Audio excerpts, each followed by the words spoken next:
Hello everybody, this is Martin from Desert Pro Industries.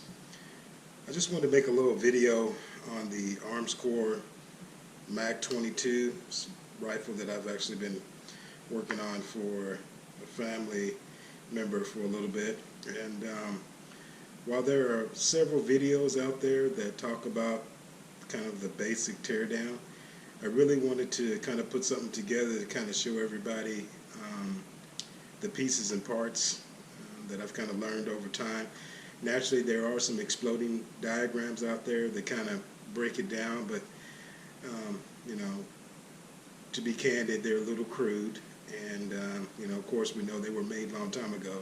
So for me, it was a little hard on some of the pieces to figure out what was what. So one thing that I wanted to mention was, while you'll see in the video a lot of the breakdown, there's not a lot of attention paid to this area here where you have the sear and the magazine release. So first of all, I just kind of wanted to go over the basic pieces so you kind of know what was in the gun in case you need to kind of break this down. Naturally, recoil spring, the bolt, firing pin, charging handle. You've got several press pins here, trigger, rebound lever, sear spring pin stop, the magazine release spring, and a pin for that. So one of the things that I wanted to talk about is that I've kind of went through and learned, and also here, I failed to mention this piece here. This is the, you've probably seen in some of the videos, this is the plunger spring, I guess they call it, but it's just a little spring with a little brass bushing on the end of it. That piece goes down in a little hole that's in the far back area of the trigger assembly. So when you put this in here, it basically goes straight down with the bushing facing up towards you. One other thing that I wanted to point out is that you may have seen in a video or two is, providing if the sear is already in there, has been taken out, and all you've done is taken out the bolt, you may see where maybe they have pulled out the trigger, and they tell you when you put the trigger back in, make sure that it's engaged before you put the press pins back in. Well, what they're really saying is this is the sear. Of course, that had to fall off during the video. This is the sear, which is sitting down in here like this. This rebound lever here basically engages with the sear like that. So what they're saying is that when you put this trigger back in, make sure that it's engaged like that before you go through and put the press pins in. So one of the other things I wanted to talk about was the actual press pins themselves. I've kind of got them laid out here, but let's say, for example, you already have the sear in there and you didn't mess with any of that, and you just took the bolt out and the trigger. So you've got several press pins here, a total of 6. You've got 2 smaller ones that are the same size, 2 longer ones that are the same size. You have 1 steel pin for the sear spring, and then you have 1 that's for the trigger stop. So basically what happens here is, let's say, for example, you already got the sear in here and you didn't take that out, but you've taken out the bolt and you've taken out the trigger. Just so that we can kind of understand the alignment and the association of these pins. If in fact the sear was already in here and you drop this down in and you engaged it with the trigger with the sear, then you're going to use one of these small pins, fatter pins, goes in this area right here, this last one. Then you're going to take one small one that you have that's kind of like different from all the others. You're going to put it right there. What that does, and that's this pin right here, that pin, once it goes through the trigger assembly, basically rides on the top of here, and as you can see, it's been wearing on that. What that basically does is, after you've got the main press pin in here, it keeps the trigger from jumping out of the trigger assembly this way. Okay. So next, if in fact we had stripped all of this gun, we would start with the sear. Okay, the sear is going to use one of these long pins, and it's going to go in that hole right there. So the first thing you would do is you would drop this down in here, line this up, use one of these long pins and push it through that second hole. Now, considering that that has a hole in it, the sear is going to rock up and down.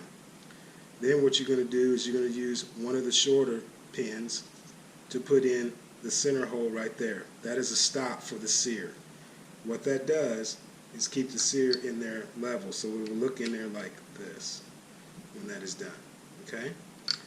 Once you have those two, the sear and those two pins in there, then all you need to do is then you can take this sear spring. The sear spring goes in this hole right here. So you would drop that down in there. What I've learned just from what I've done is when I was going through putting the sear back in, you can take and push with a screwdriver, a flathead screwdriver, down on one side of the spring, and then take this one lone press pin here, and that goes in the top of there. The alignment is basically once you push that in there, this press pin right here is going to sit right on the top of that to hold that sear spring down. Okay. Once you have that installed, the only thing that you have left is the magazine lever catch spring right here. Now, there's a couple things about that. One, it goes down inside of the magazine lever here, and as you will see, and you might not be able to see it that well, this magazine lever on the back is basically been channeled out and then drilled with a hole in the middle of it. When you go to put this down in here, you want to make sure you get it far enough down, because you're going to use this particular hole right here with one of these long pins that you have remaining. Okay, so that pin, once you get it down in there, it's going to go through here, through the magazine lever on one side, and through the hole on the magazine catch spring through the other side. One thing to pay attention of is make sure that basically what's happening is when you put that down, this spring down in here, pay attention to the sides. You got a short side and a long side. The long side faces the top side of the trigger assembly.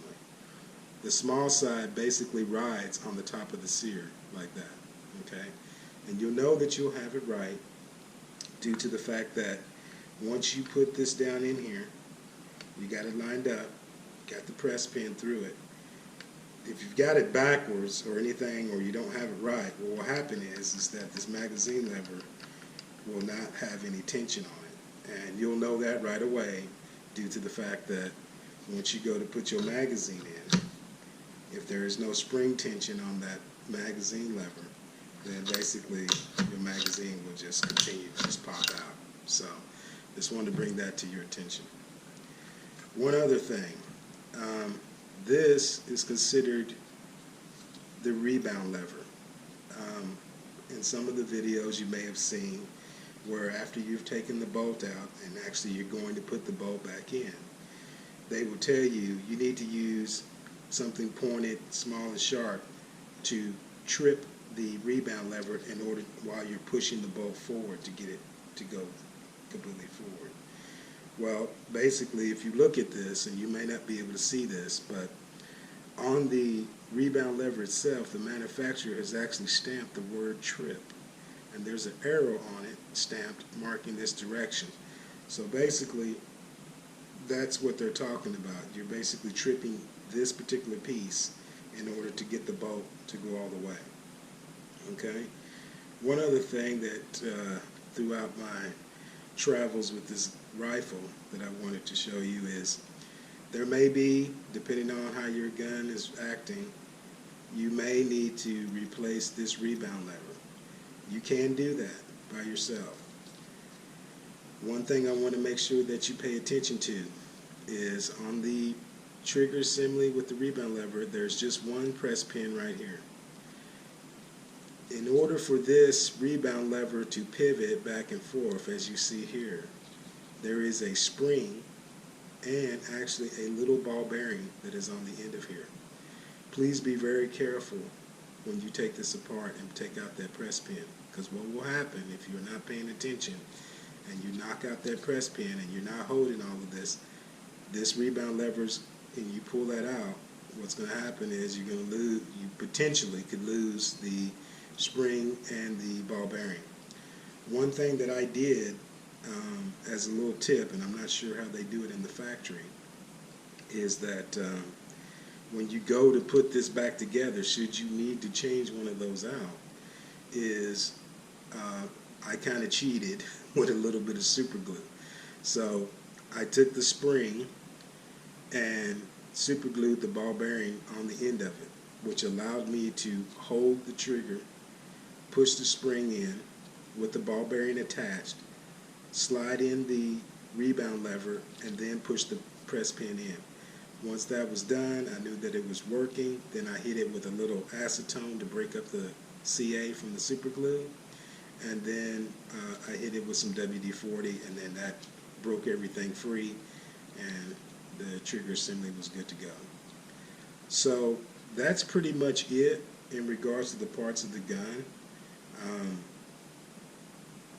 Again, thank you for everybody out there that has this rifle, that has attempted to do some videos on it, including some of the manufacturers and the distributors out there. Thank you so much. But I felt I needed to do something in regards to this area because from what I've seen, there's nothing out there that kind of goes into this. And to be honest, I was a little weary about fooling around with this section as well. After kind of looking through various diagrams and things of that nature, I said, well, I figured I'd go ahead and go for it. But I figured I'd share this with you folks out there.